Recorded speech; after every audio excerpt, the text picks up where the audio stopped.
Tell him to bring out the whole ocean! Tell him to bring out the whole ocean! What's up, is a culture detective here investigating your favorite movies.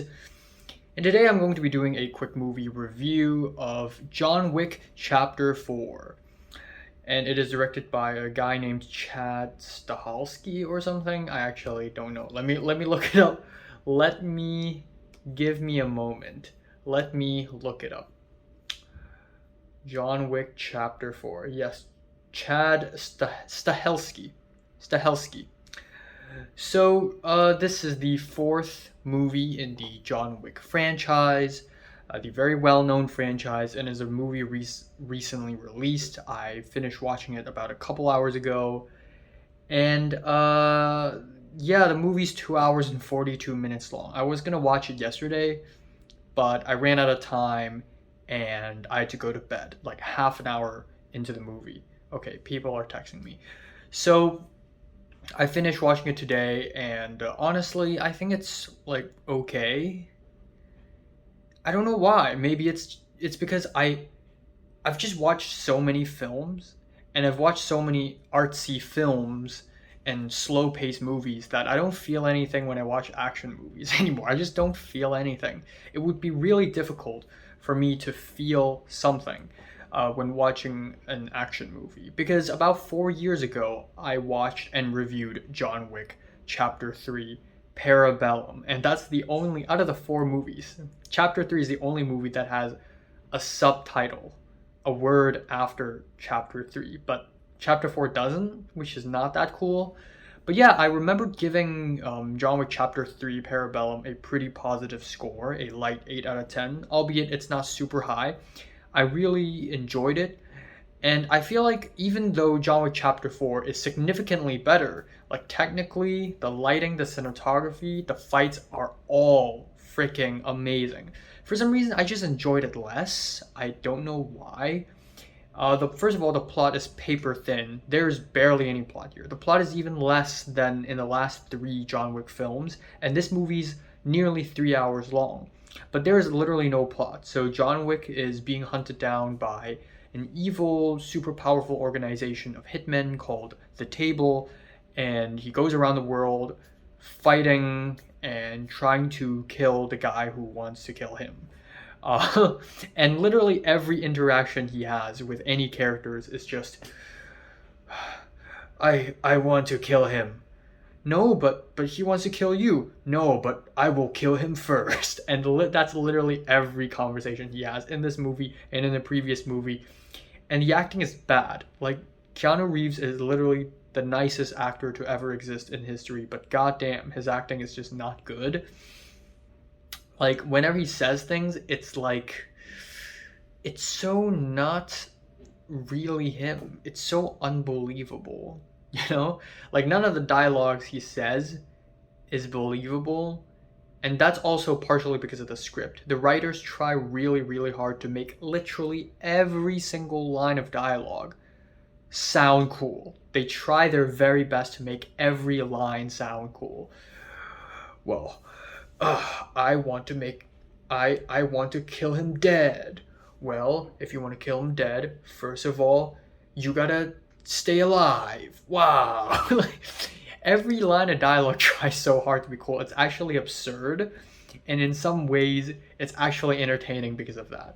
Now, this movie also introduces a plethora of new characters. We have Donnie Yen, a famous Hong Kong action star from the current generation, who plays one of the side antagonists in the movie, Kane, who is a blind man with a cane. So Kane, get it?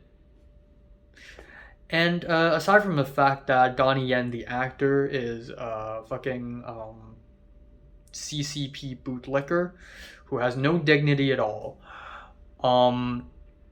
Yeah, his character in the movie, I guess, is somewhat entertaining. There's one scene in Act 2 of the film where Donnie Yen calls someone with a Cantonese swear word, and then John Wick says that, like, I've never in my life expected John Wick to curse at someone in Cantonese, but here we are. I'm proud of my language.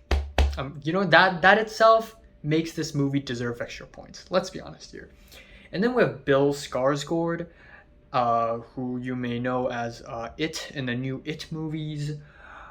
He plays the big bad villain here, and his French accent is not good. It's just not good. No. But aside from that, let's talk about the positives of the movie. I think the fights are absolutely amazing. The Osaka hotel fight is easily the long. Someone's burning incense. Who? And it's like the 37th time it has happened since I've started living here. People would just burn incense, and I'm smelling it because the air vent is literally above me right now. Jesus Christ. So, yeah, the Osaka hotel fight was really long. It's like half an hour long, but it's really well done. The cinematography, the lighting, the colors are all super pristine, super nice. At this point, the director and the DP are just flexing. The same way Nicholas Winding Refn would be flexing neon lights without telling any story. Just flexing the lighting, just lighting flex. There are some really cheesy moments, and in this portion of the movie, we are also introduced to Rina Sawayama, who is a British-Japanese singer-songwriter, but is also a wee bit of an actress. And in this movie, she plays the daughter of a very powerful guy whom I've definitely seen before a million times, but I don't know the actor's name, but I've seen before a million times. And the fight with her was actually really entertaining. That's really cool. But then you also are hit with these cheesy lines, like the father and the daughter would speak mostly in English, and then suddenly when they get serious, the father would say a Japanese line, and then daughter would respond in English again. It's just like American movies' portrayal of non-Americans is kind of funny because characters would be speaking in perfect English and they would say one line in a different language and it would just be out of nowhere. I don't know for anyone else, but for me it doesn't work like that, you know?